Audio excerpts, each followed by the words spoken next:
losing too. And I got a solution. But we're all going to have to come together to make it work. Yes, sir.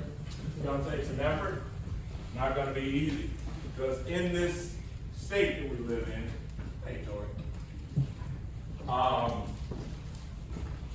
they say that there's more Democrats than Republicans. A whole lot more. I think there's a whole lot more conservatives that are hanging back and waiting for us to lead. That last event, that last election that we had, you got the Hoganites and the Dan Cox people fighting with each other. And the people, hey guys, yeah, I'm calling you out. I'm just messing. I got a lot of friends in here. But anyway, the bottom line is that we were fighting each other. And a house divided cannot stand. We got to get our act together. I don't care what your color is. I don't care what your creed is. I'm trying to protect our children. And if you're not about that, you're my enemy. And I think everybody in here is trying to protect our children, our flag, and our way of life. Do we agree? Yes, sir.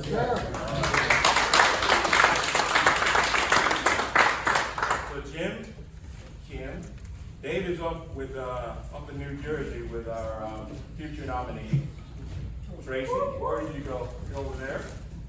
And Mary. Thank you guys for coming. Thank you for coming. Wouldn't have missed it. What have I got going on? First of all, I got this book over here. It's called Black Values Matter. They do. And I wrote that book in about 90 days. It's my little rant. Because I look at what's going on in Baltimore, and I don't like it. What am I going to do about it? I ran for Congress, didn't win. I'm going to tell you, the Republican Party was my enemy. Not the Democrats. Didn't get to them. I started off, let me give you a little background. But first of all, again, Mary talked about that podcast, with the Loyal Opposition podcast. You know, we had Mr. Kareem Moniz on just recently. He's a Muslim. And he organized a protest over in Montgomery County against the schools. The schools are trying to sexualize our children. They're putting sexualization into the curriculum. And if we stand by and let them do it, they're going to. So the question of the day is, what are you going to do about it? I know what I'm going to do. Jim was talking about that protest just a minute ago about on Monday. We need to show up. In force. Yes. I may be there, I may not. But you guys need to be there. I live in Howard County. And there's a protest on Tuesday, on the 27th, in Montgomery County. And I've already pledged to go there. But I'll tell you a little bit more about that later. And I may be here on Monday with you guys. We'll see. We'd love to have you. Depends on how it goes. So with that said, I ran for Congress in the 2nd District, and I lost, but that's okay. I was just surveying the battlefield. Who was that in front of?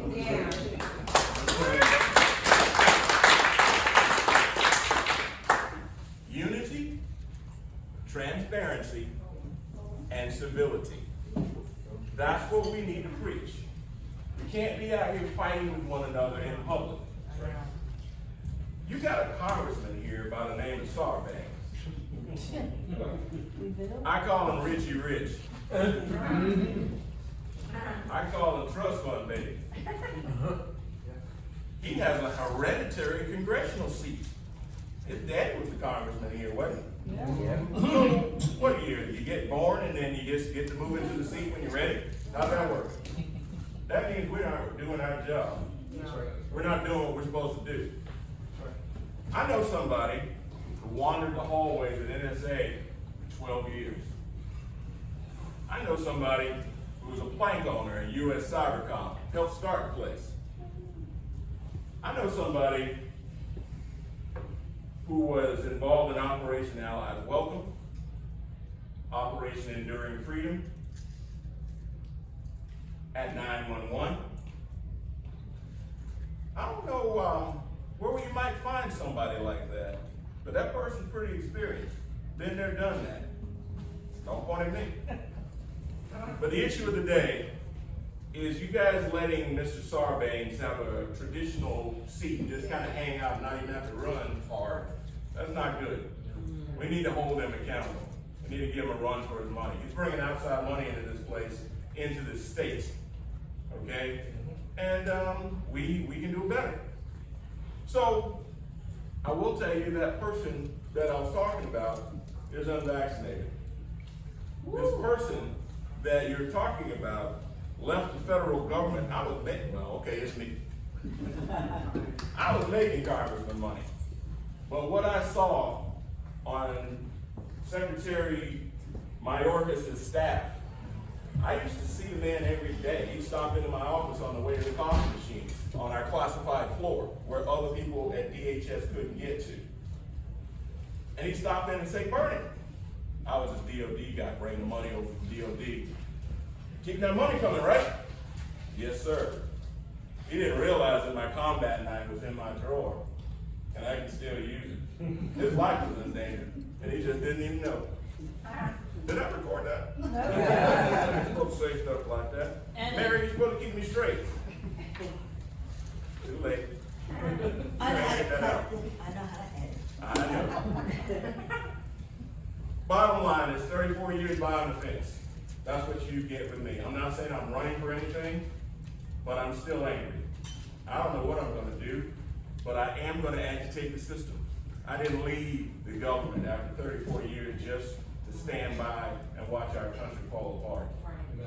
I know where the bones are buried. I know where the money is. I know where these dirty, I know what these people have done. And so I'm ready to fight the fight. The question of the day is, are you ready? Because that's what it's going to take. I believe in lead, follow, or get out of the way. So with that said, let me tell you a little story. 6th June, that was about a week and a half ago. That was Tuesday. So I got a call from my friend Kareem Monique. And by the way, if you check out our podcast that Mary and I did, we dropped yesterday, you can go and hear me interviewing him. He is a Muslim. He's an engineer. These are people of faith, just like you. They got kids in the Montgomery County school system, and the Montgomery County school system is trying to sexualize their children. They're making them study things that we wouldn't want studied. At young ages. At very young ages. So what did they do? They organized a protest. They came out there, me and Beth Lawson from Howard County, I don't know if you guys know her, but she's the president of the Howard County Central Committee. So I go pick her up, drive over to Montgomery County, and we get there, and there's 300 people out there. And they're all in this Muslim garb and all that sort of stuff, and they are mad. Go on to Facebook right now, you can see pictures of that too. But the issue of the day is they stood up. They complained to the school board. They protested. And I was right there with them. There was a lot of Christians. There were a lot of Jews that I talked to, but it was mostly Muslims. Now, why is this important? Like I said, lead, follow, or get out of the way. And in this case, it was the Muslim community that led. And I was happy to follow. We need to do the same thing. That's how we're going to win this thing. Because there's a whole lot of conservatives out there that are looking for somebody to lead. But if we're over here fighting each other like the Hatfields and McCoys, they're going to stand out. They're going to sit down. They're not going to show up to vote. And that's how we keep losing. And that's why it looks like, okay, 55% Democrats, and let's see, 31% Republicans, and 14% independents. That's how this state breaks down for voting. If we got every independent, we would still lose. So what do we got to do? We got to get some of the Democrats to vote with us. That's right. That's right. Yeah. And they're in the churches. They're in the mosques. They are in the synagogues. I saw them last Tuesday. And the issue today is we needed to come together. And we need to work together. If you find somebody who agrees with you 80% of the way, you got a winner on your hands. Just like Cox and Hogan, okay, they didn't agree, but they're supposed to be Republicans.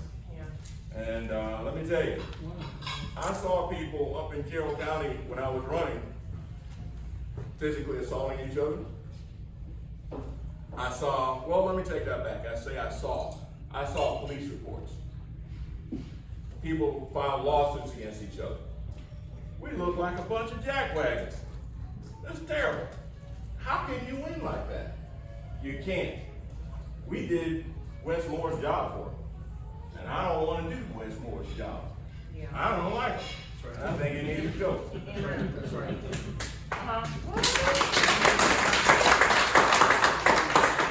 But back to the Muslim community.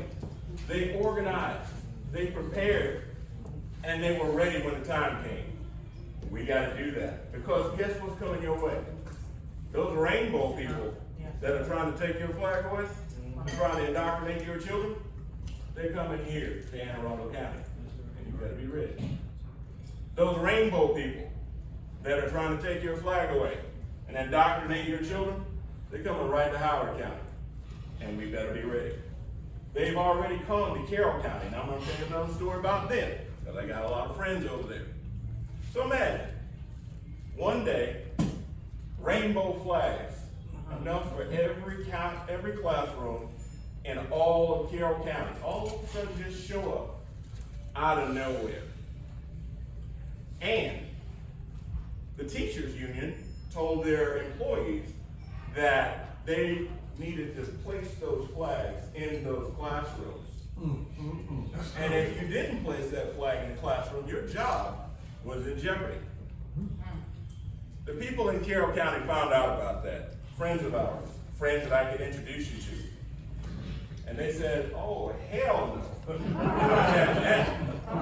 So they organized. They got themselves involved in the school board. They made it stop.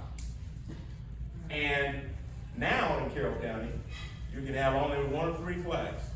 The American flag, the state flag, or a sports flag.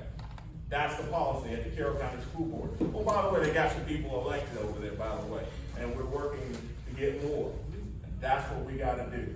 I'm not saying go out and do anything bad or, physically assault anybody or anything like that, but we have to get politically involved. That's right. Republicans are busy working. Democrats are busy scheming and plotting. And that's why they have so many people in the school board. That's why they have so many people in the government.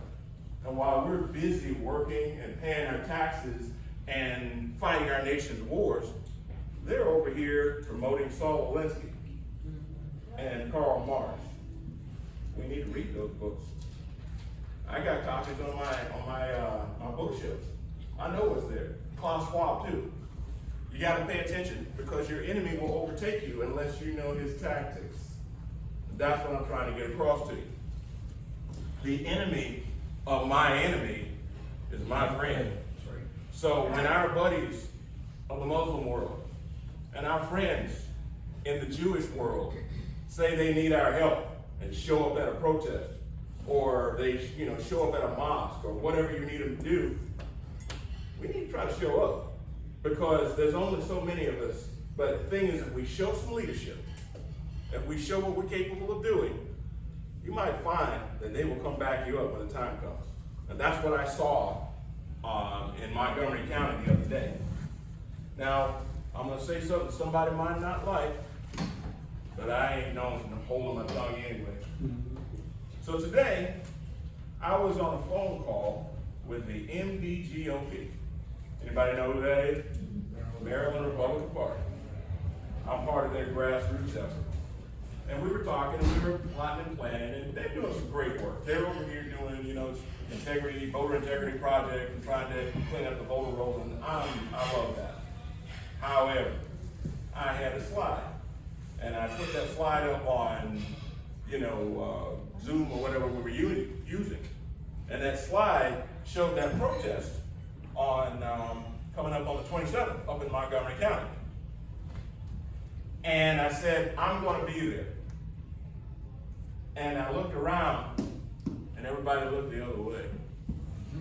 These are Christians. Christians aren't supposed to be afraid. What are we supposed to be afraid of if God is with us? That's right. Now, I don't want to get all metaphysical and religious on it because some people may not be afraid. Bring it. Bring it. They should act Don't you get it? They should act like it. Don't get me started. But the issue of the day is we're not supposed to be afraid. We're supposed to be leading the charge. I was glad to be with my Muslim friends, but I was kind of embarrassed that it wasn't Christians out in front carrying those signs and raising Hades.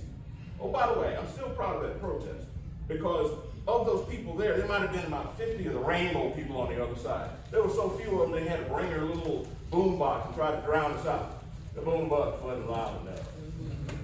There is a protester, or better yet, an activist named Asura Namami. I'm mispronouncing it. But she was there, and she's affiliated with Andy No. Everybody ever heard of him? Yes. Okay. So Andy No got the attention of Elon Musk. Elon Musk retweeted our activism. 7.5 million people saw that protest. We gotta let people know that we ain't scared. We gotta let people know what we stand for. I'm not saying being angry, but I will tell you that conservatives exist in Maryland. Yes. They're in the mosques. They're in the churches. And they're in the synagogues. We gotta go get them. We gotta let them know. We gotta do it now. Because if we don't, 2024 is gonna be here. Now, some of you guys don't like Trump. Some of you guys don't like DeSantis. I don't care who the nominee is. The issue is today is we can't afford to be divided. We can't afford to do what we did last time and implode. Westmore, bless his heart. Do you realize that he just signed this bill? Said, okay, we're going to have electric cars by 2035. You know how much those electric cars cost? 3 times a gasoline cost. Thank you, sir. Did you know that there is only one lithium mine in this entire United States? It produces 1% of the lithium in the entire world. So everybody's going to go get an electric car. The only way to get lithium is to go to a war-torn country like Congo or Afghanistan. As a soldier, that puts me in a bad way because we got to go back to war. Right. It's not just Ukraine. It's us. It's your children, your grandchildren having to go and fight for some mineral that some politician decided we needed. That is not a good thing. We got a better solution. And part of that solution is that 400-year supply of oil that we have in our ground. Yes, that's right. Yeah. That's right. We should be totally self-sufficient when it comes to energy. We were under the last president. We were. Remember that? When gas prices were like, what, $1.10 a gallon? Yeah. Under $2 for sure. Yeah, we gotta fix that. So anyway, I got a few other things that I'm supposed to talk about. Supposed to talk about that book. I'll get around to it in a little bit. The thing is, we've got on our side the issues. Vaccines, which is my pet peeve. Did I tell you I was unvaccinated? Yeah. Did I tell you I walked away from DHS? I walked away from congressman money because I was angry. I don't give a damn. Excuse my language. But the issue of the day is worth cursing about because some of the things in that vaccine aren't good. That's right. And I know this because where I worked, I had access to pretty much everything. I wasn't just your regular government employee. I was working in the gas. I was Northcom's guy. You know what Northcom does? No. They're responsible for defending the homeland. So I was involved in the southwest border. I was involved in the fentanyl trade, or trying to stop it. I was involved in Operation Allies Welcome, as in we brought 85,000 Afghans to the United States at $1,400 a pop, which equates to $119 million every day of your money. Unbudgeted. So what they decided was, well, DOD's got all this money, let's just give it over to DHS and we'll let DHS screw this up. Not screw this up. We'll let DHS host all these new Afghans here. Yeah. They had never done anything like that before. In the meantime, all this is happening. The southwest border is porous. They're bringing 300 people across the border every night with fentanyl and whatever else. Oh, yeah. Oh, by the way, Okay. during that time, under a bridge south of El Paso, Texas, 18,000 Haitians showed up at once. That's right, I remember Remember that? Yeah. I was involved in that too. So they all show up, and we decided to bring them across the border. And I wasn't too happy about that. But here's the problem. We tried to send a few of them back with Coast Guard aircraft. And you know what they did? They didn't like it much. They didn't want to go back home. They took over the aircraft. You won't hear that in the news. that. Very bad. Not at all. It was a mess. But in the meantime, there was only one plane load. What happened to the other ones? Where are they? They're in your cities. They're running around. But here's the thing, the black community. Here's something we can use as Republicans to get their attention. Because of those 85,000 Afghans that just came across the border, and then another 18,000 Haitians that just came across the border, and all the other people that are coming across the border are about, literally since I left there, about 5 million. Whose job is going to take?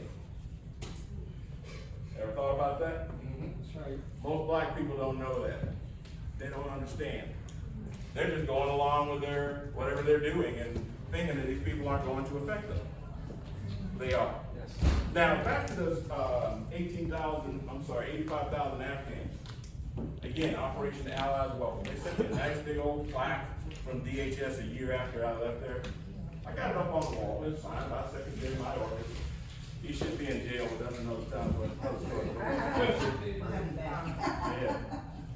But the bottom line is that those 18,000 folks weren't necessarily vetted.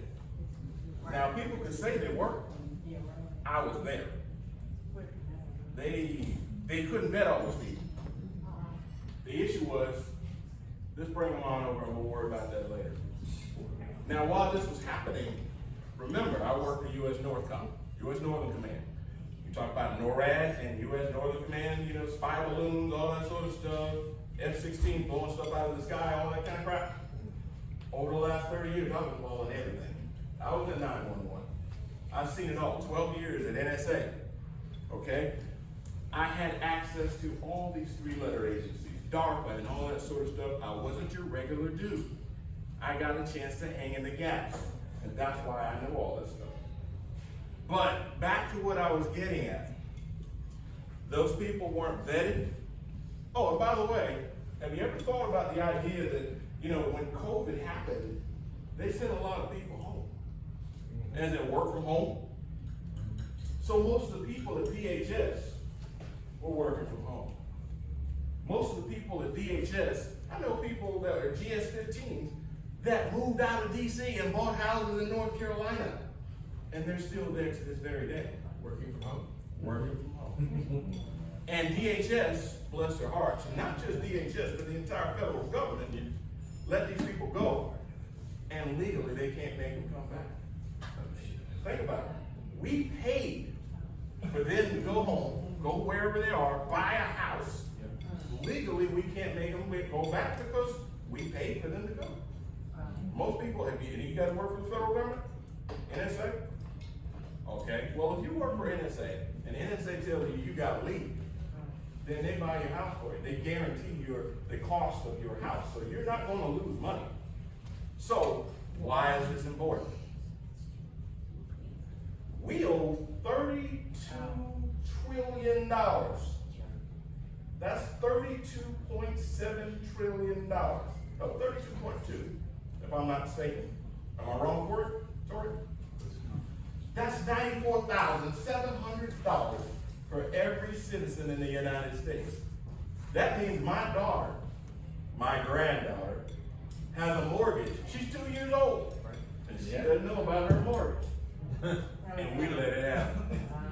So why are they piling all this debt onto us? That's the only thing I can figure out. They want to destroy the economy. Yeah. The question is, what are you gonna do about it? Well, fighting is a strong word. I mean, they call us all everything but a child of God when we say we're fighting. We gotta be a little bit more strategic about this. We gotta be a little bit more smarter about this. We gotta step up, but we have to do it legal. We can't be out here. I mean, let me give you another example. Hunter Biden. Anybody know him? He just went to court. And they gave him a slap on the wrist. He should have got 10 years for all the porn on his computer. Yeah, child porn. So there you go. Child porn. However, he got a slap on the wrist, and those January 6th people are being treated like they're career criminals. And we let it happen. What you gonna do about it? I know what I'm gonna do.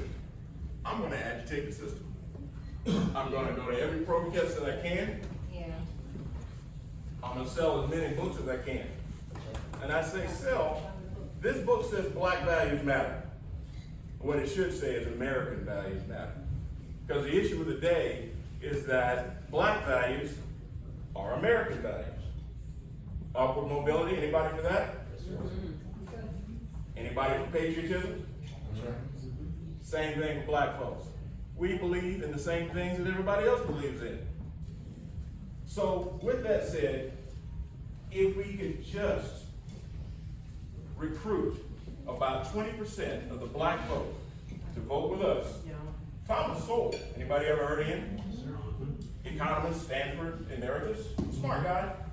He said we win. And I believe it to be true. I've been following that guy since I was 8 years old. My dad made me listen to him on PBS. So I'm a big fan. But the issue of the day is, like Trump said, what do we got to lose? That's right. What do we have to lose? So I'm running around here. I'm supposed to be talking about this book. I got a quote for you, if y'all don't mind. Blacks are among the most conservative ethnic groups in America. Somebody needs to tell them that, because as a group, they aren't voting like it. Most Blacks I know are concerned with basic common sense issues like crime, inflation, and the economy. Most Blacks I know want equal opportunity, not equal outcomes. Republicans are interested in basic common sense issues, while progressive Democrats concern themselves with trending social issues. The Democrat Party treats Black Americans as voiceless, reliable, generational support. The Republican Party is not much better in its treatment of Blacks, offering few viable alternatives to progressive Democrat policies.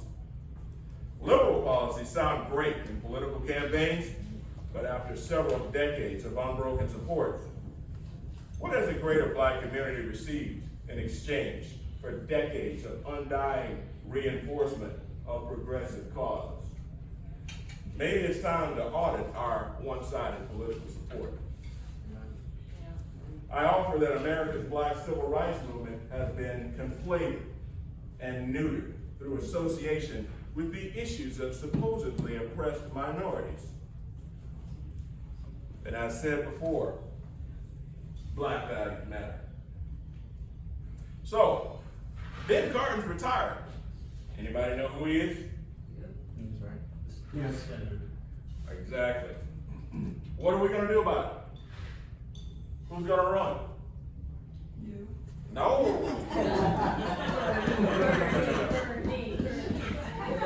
No, I'm not ready for that. We are. Yeah, that's nice of you to say. But the issue of the day is that we, as a collective body of conservatives, we should have somebody in the pipeline ready to go. That's right. That's what the MDGOP is supposed to be doing. Anybody, Danny can tell you about this. Me and a few other people, we tried to take over the Maryland Republican Party. Heather can tell you about it. After we got done running and losing, a few of us got together and said, our problem is the MDGOP. And I loved them. I was with them out on Saturday night at their red, white, and blue dinner. Paid $200 to go. But the bottom line is they got to organize us. And I think it was Jim that said just a few minutes ago, I noticed, I saw about 5 young people under the age of 35. There's 300 people in that room. So how are we bringing the young people along? They weren't there.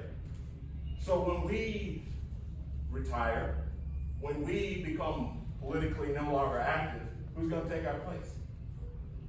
We got to grow these people. We got to teach them that, hey, conservatism matters. If you don't protect your children and you don't protect your schools, they will be overrun. Oh, by the way, anybody ever heard of anybody trying to break into Russia? My next door neighbor is ethnic Chinese. She came over here as a student and never went back home. She's 32 years old. Anybody ever heard anybody breaking into China? Apparently we got something good here. And if you got something good, you got to protect it. That's right. You got to defend it. That's right. And if you don't, it will be taken from you.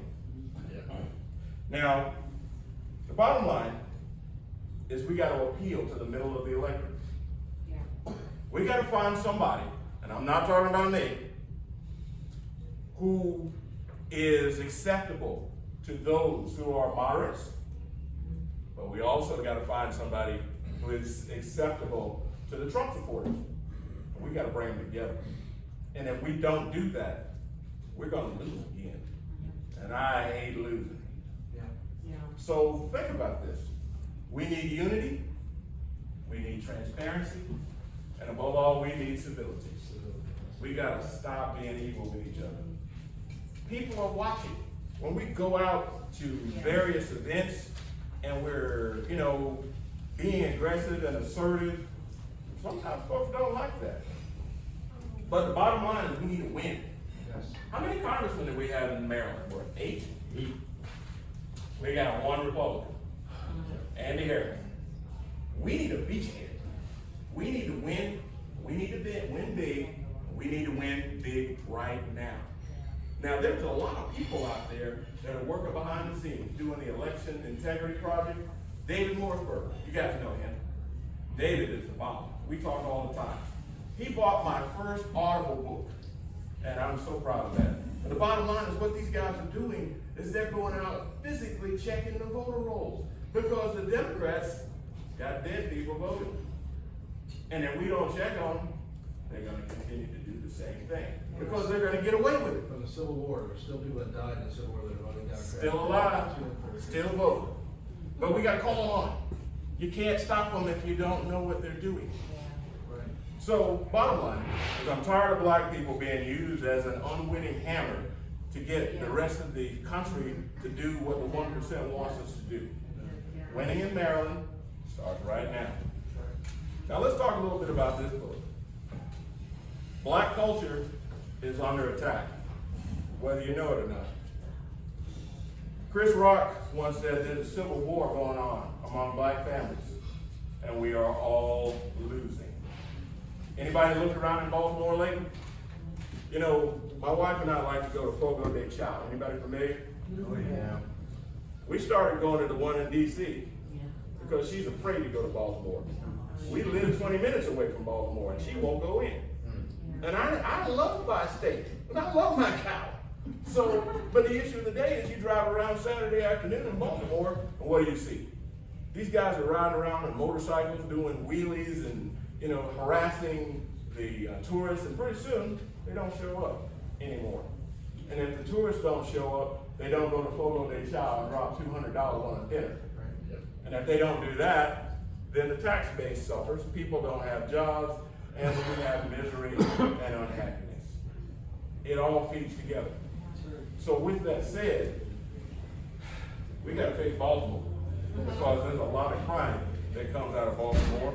And if we don't fix it there, it's gonna come to you. So you're doing yourself a favor by fixing it. But anyway, back to the immigration thing. Why are the elites allowing so many people to come into the United States? That's part of the problem. Build a new permanent Midwest. And that's another part of the problem. Like I said earlier, whose jobs are they gonna take? The people at the lower end of the food chain.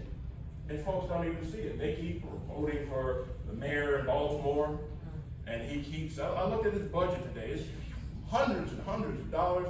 You know, I was with Giovanni Patterson, I don't know if you guys know him, but he's an activist in Baltimore.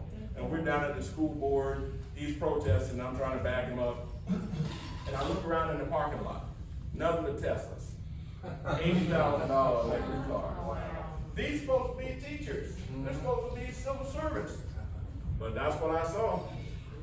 So the issue of the day is, what are we gonna do about it? It's all us. One fight. We are Americans.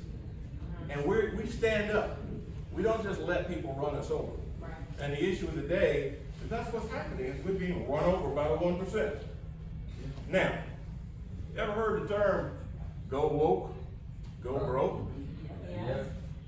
Me too, I've heard that too. A great man once said, the needs of the many outweigh the needs of the few. Anybody ever heard that one before? Spot. I was a Star Trek fan. That's how I ended up in the Air Force, but that's another story for another time. We got the nation catering to the LGBT crowd. What do they call themselves, these rainbow people? Alphabet soup. Yeah. They're 7% of the population. 7%. So why is 93% of the population being wagged by 7% of the population? I don't understand. And not having our cross flags up. Oh yeah, Yeah, that makes me mad. like I said, Republicans are busy working while the Democrats and the other people in the rainbow folks are busy scheming and plotting. But this is all being managed by the 1%. Some people think they're trying to destroy this country. Some people say that. I don't know how true that is, but I'm not gonna wait around for them to do it. Right. I got a granddaughter, and I want her to live just as well as I have. And let's just say, you know, this generation that's coming up behind us, this will be the first generation in America that doesn't live better than their parents. We are clearly doing something wrong. We need to get off our arses. I didn't cuss. We need to get off our arses and fix it. Otherwise, it's gonna be too late. So I talked about Hunter Biden, who I can't stand, and I wish he would go to jail, but that's another story for another time. We need to stand up for ourselves. I know that there's a candidate out there, there are candidates out there that can fit the bill between the traditional base, the Trumpers, and the moderates. We gotta stop fighting each other. Like I said, unity, we gotta have some civility, and what's that other word I use? Transparency. That's the word. The bottom line is our government should not be hiding secrets from us. And they've been doing that for a long time. And, you know, like I said, I was in the secret business for a very long time, 34 years. I had the, you know, the whole nine, had even the need to know. So I've seen it all. And I had to sign a whole lot of non-disclosure agreements to leave, but I did so. And let me tell you, there is a deep state. It may not be what you think it is, but there are a whole lot of civilians that were hired during the Obama administration. And if they stay around for 30 years, guess where they are? They're right here. Now, I got a chance to sit at the big boy table at NSA. And I got a chance to sit at the big boy table at DHS. And I saw Obama, or better yet, Trump, tell them to do things, and they slow roll. Tell you right now. And I'm sitting here, okay, you work for the federal government? Shut up. Boss. before you disappeared.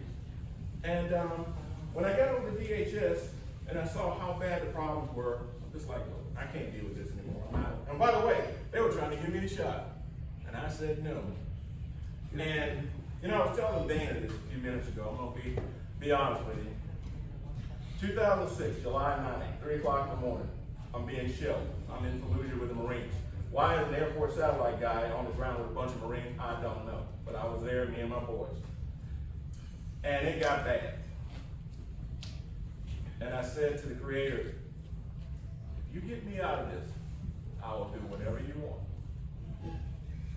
So, went on about my business, got back home, retired, went to work for a bank, did my thing, came back to Fort Meade, doing my thing. And then I'm over at DHS in the command post, August of 2021. And I'm watching live us retrograding out of Afghanistan. I had been to some of those places I'd seen on television, especially that airport. I spent 3 weeks over there, and I had a reaction. And it reminded me of the promise that I made to our Creator. 6 months later, I'm out. 6 months later, I'm running for office because we gotta fix this. We left $85 billion worth of equipment over there. And if they will admit to that, there's more. But what I can tell you is, let me back up a little bit, because I'm way off script. I never follow script. So I'm in a helicopter with a bunch of Marines in Afghanistan. This is 2003. And it's a beautiful night. I'm in front of the tail gunner, right behind him actually, wall strapped in. I got as many magazines as I could carry because I'm thinking if we go down, somebody's going down with me. And I saw this little white light. It's 2 o'clock in the morning, beautiful clear sky over the desert. We got our, Chinook helicopter, there's a gang of us, and then 2 Cobras on either side. We got gunship, we got escort. We're good. And I look down and I see this little white light, and it's beautiful. And then I realized that white light is moving. It's the surface-to-air missile, and it's coming right for me. And I'm like, okay, ready to give up the ghost. I'm done. Ready to go home. And the minute I had that thought, that surface-to-air missile petered out. And that was 2003. And I realized I'm being saved for something. And I kept that in the back of my mind. But let's move fast forward to 2023. And you guys have been following the the Ukraine war.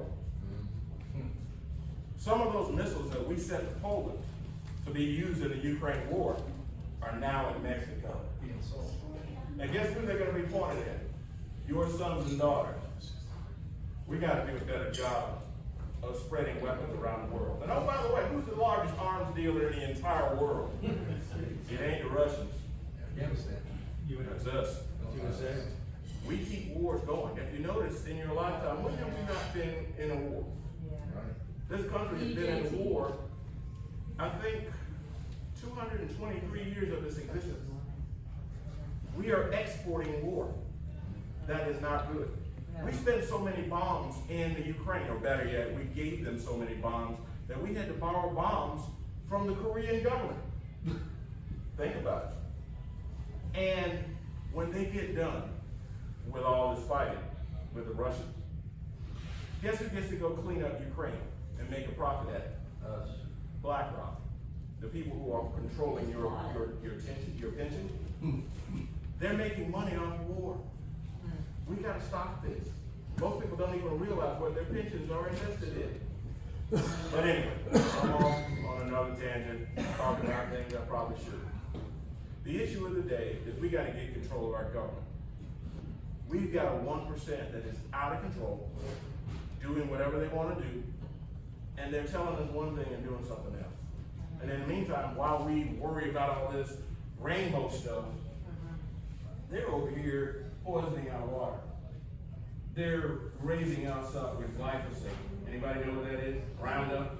You wonder why all these people have these allergies. Nobody had allergies when I grew up, but now all our kids have them.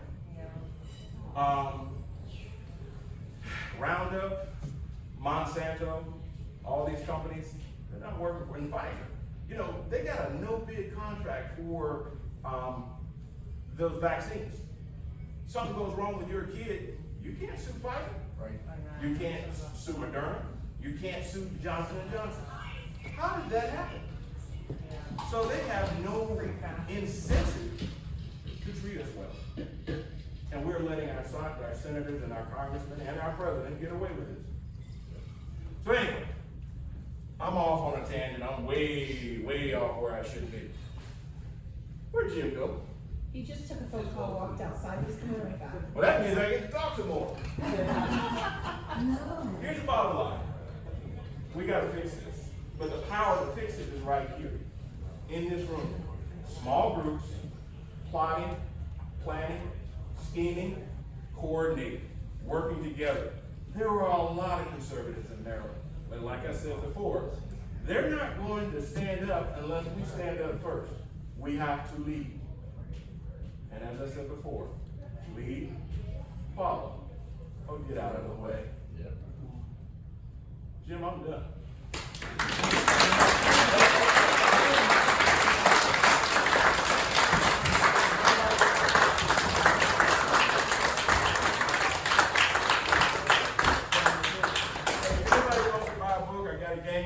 I'm supposed to be talking about it, but you can get them on Amazon, you can get them on Apple Books, you can get them on, I got an e-book so you can listen to it if you want You to. can get him now, he's here. Oh, yeah. And Oh, he'll yeah. sign it. No sign. I feel like a used car salesman. They're $20, because honestly, if you buy the book, maybe I'll run again. I don't want to keep myself in some real estate developer. And another thing, the real estate developers own these candidates, for real. They're the ones who fund everything. And I know it sounds odd, but you know, the bottom line is we gotta get the money out of politics. And if we're gonna do that, we've gotta get some legislators in place so whomever our new Republican president is has some backup on the Hill. Right. If we don't do that, then we haven't done a good job. We gotta get those people in place, so whomever is elected, whether it's Trump, DeSantis, or whomever, has got somebody watching his back. If the president doesn't just run everything, the Congress controls the purse strings. We need to understand that. And if we don't understand that, we're lost. So with that said, if anybody's got any questions, I'm here, I'll be, sir. Kept talking about Senator. Yes, sir. Maybe you gotta have a name. No. What's the name though? Well, here, the only person I know is Robin Pickard that's actually running for Senate on the Republican side. Now, if you're laughing, He votes for everything. he's trying. I don't know, is anybody else running? I don't know. I haven't heard, now it's still early in the game, but here's the point. I would recommend, Heather,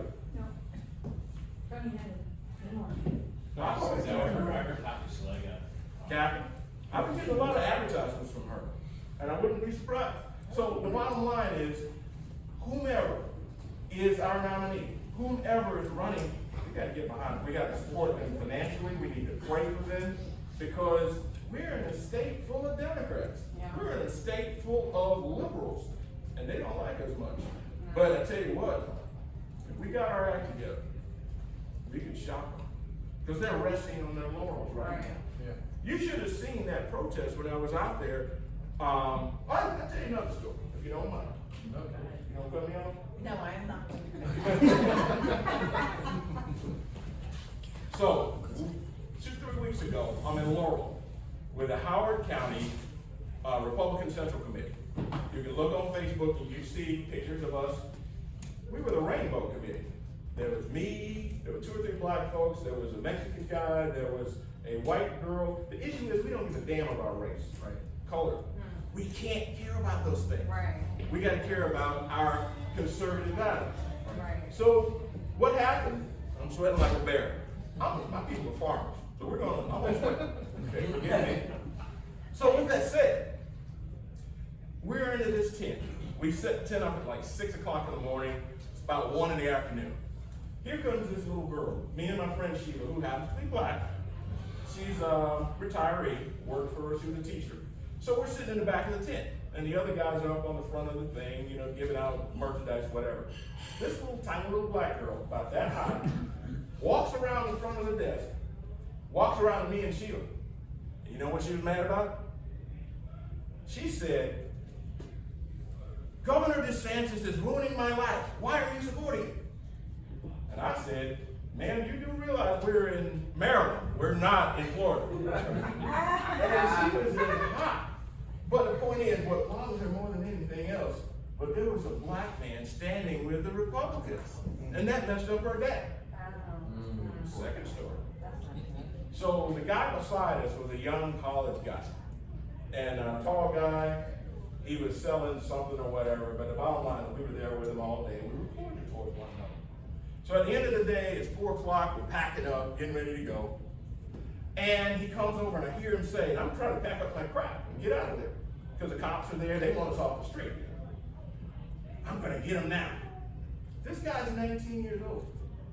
So he walks over to me, because we got a picture of Frederick Douglass in front of our tent. And we all know that Frederick Douglass was a Republican, right? So he's mad, this tall guy. And he says, well, Frederick Douglass was a Tory and no, he was a Whig. And he wasn't the kind of Republican, you know, they believed in slavery. And I said, sir, I think you got your centuries wrong. Frederick Douglass was an abolitionist, and you wouldn't be here without him.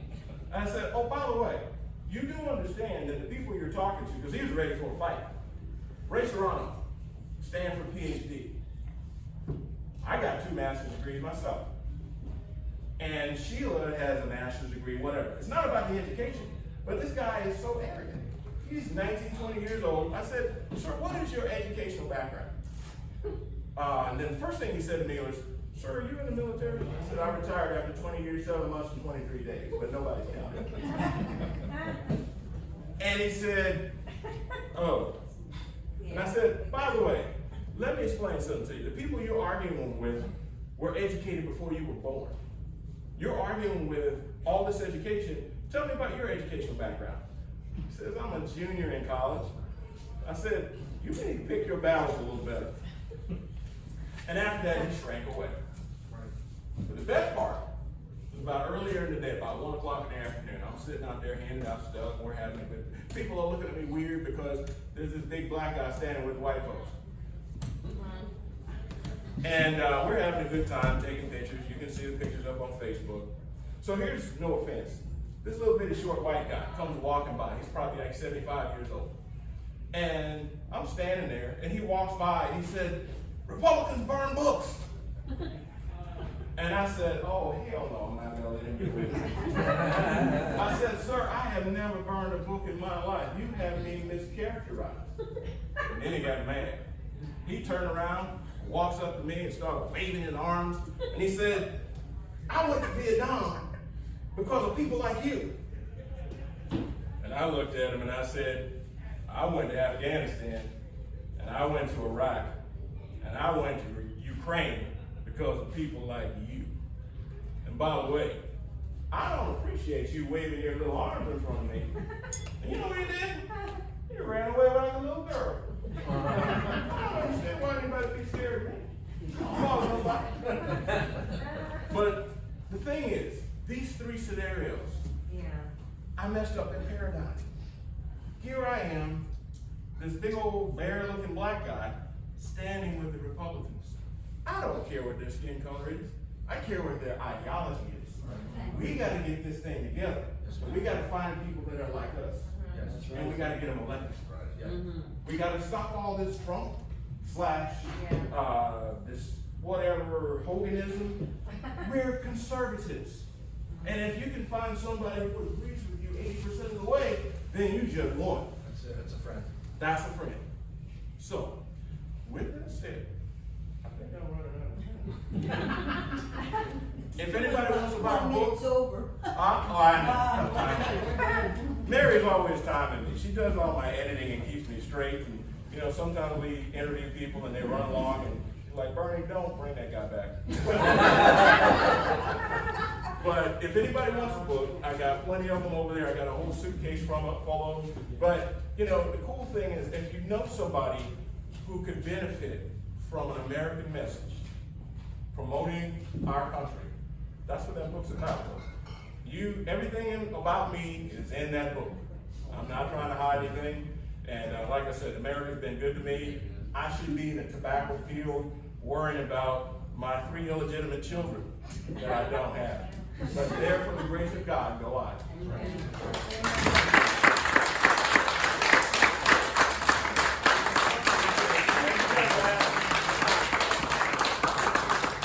These days I don't use this computer. I'll be over here if anybody wants a book. Jen? Okay, I will make our closing remarks brief, and I'm not a big speaker. So, first, I would like to thank Bernie for coming out. Thank you, Mary, for getting him here.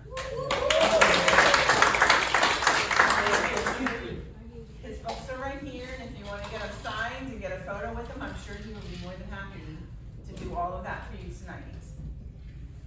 So I'm going to say, for next month, we have a few representatives coming from the county. So we're gonna post that on our Facebook page once we know exactly who's coming. So please follow us on Facebook. It's COGS Republican Club, COGS, all caps, and then Republican Club. And what else was I supposed to say? We have membership forms in the back. So please donate or become a member. Also, if anyone would like to sponsor us for National Night Out, it's $125. And we'll make sure everyone that comes to our tent knows that you sponsored us. So please consider that.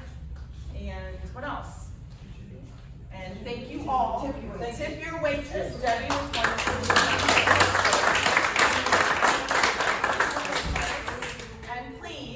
Put us on your calendar, the 4th Thursday of the month, right here. And come out, we're here. Bring a friend. And Monday's flags, right? Monday. Monday's flags. You all have your Yep. flags. Compliments of Mary Groven.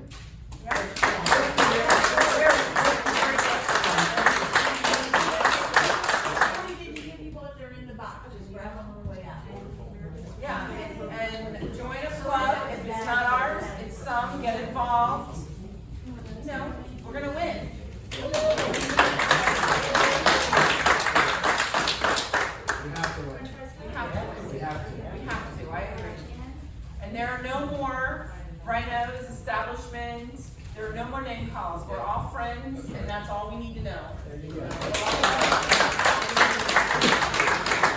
Whoever's on that ballot, we are voting are all the way down.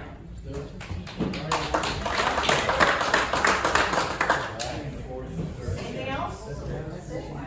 Okay, does anyone have any questions for Bernie? He's over here and go buy your book. Make it happen.